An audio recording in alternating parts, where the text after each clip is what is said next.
जितने लड़के कहते हैं ना कि सर मेरे पास पढ़ने के लिए पैसा नहीं है, तो मैम दिल से दुआ देते हैं यार तुम लोग का रिजल्ट हो जाएगा। सच बताते हैं, जिसने संघर्ष किया इस जीवन में उसको ये चीज हो जाता है। बहुत उसके अंदर मेहनत आता है पढ़ने के लिए। जिसके जीवन में संघर्ष नहीं है कभी आगे ही नहीं जा सकता है, कभी आगे नहीं जाएगा जो संघर्ष नहीं किया। आपको लगता है खान सर यहाँ आ गए, भाई आप कभी देखे होंगे ना, हम कुछ सारे गुरुद्वारा जो होता है ना, गुरुद्वारा उसमें जाके खाना खाए हम। सोचो गुरुद्वारा में जाके खाना खाए, वो भी नहीं था मेरे पास। गुरुद्वारा में वो लोग ना गरीब अमीर नहीं देखता है, हिंदू मुस्लिम नहीं देखता है, और वहां जाके वो लोग खाना खिला देते हैं। अनाथ आश्रम में जाके खाए, इसलिए आज भी अपना चलाते हैं। तो ऐसा नहीं है कि किसी को कामयाबी बना के मिलती है, लेकिन जो इंसान मेहनत करेगा ना उसे कभी कोई आगे बढ़ने से नहीं रोक सकता। पढ़ाई से मुंह मत मोड़िएगा, समस्याएं आती रहेंगी जाती रहेंगी, आप पे लोग हंसेंगे। याद रखिएगा मेरी बात, जिस पर ये जग हंसा है उसने इतिहास रचा है। हमारे रिलेशन में बहुत से लोग कहते थे कि का ये लड़कवा को पढ़ा रही है, क्या करेगा, पढ़ के कोई राजा महाराजा हो जाता है।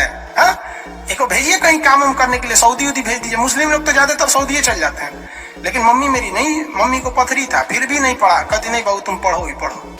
आज तो मन नहीं करता उन लोगों से बात करने का, और कहते हैं कि देखो पढ़ाई का मतलब क्या होता है। तो इसलिए हम आपको भी कहते हैं थोड़ी तकलीफ होगी बाबू, आप गरीब घर के होंगे, मेहनती घर के होंगे, थोड़ी तकलीफ होगी, शायद घर से पैसे कम आते होंगे, लॉकडाउन में और कम आते होंगे, तो आप घबराइएगा नहीं बाबू। इससे लॉकडाउन में यदि आपको तकलीफ बढ़ी है तो आप मेरी बात मानिए, आप खुश हो जाइए, बहुत ज्यादा खुश। रीजन समझिए, रेस में जब घोड़ा दौड़ता है ना तो घोड़े के पीठ पर बैठा हुआ उस घोड़े का मालिक उसे चाबुक से घोड़े को बहुत मारता है, बहुत मारता है। घोड़ा को दर्द होता है, वो सोचता है कि मेरा मालिक हमको तकलीफ क्यों दे रहा है। उस घोड़े को पता ही नहीं है यार तुम्हारा मालिक तुम्हें जिताना चाहता है।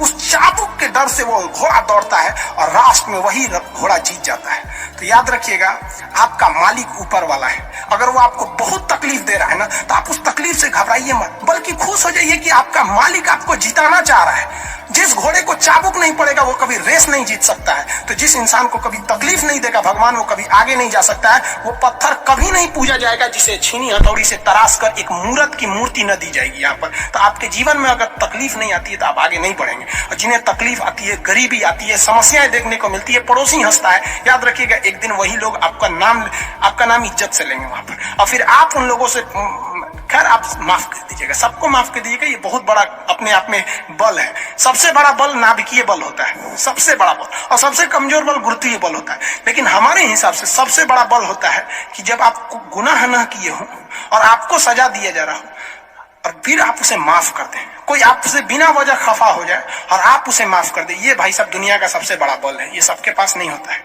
अगर ये बल आ गया ना तो फिर आप बहुत आगे जाए। इसलिए तकलीफ नहीं हो जाएगा, बहुत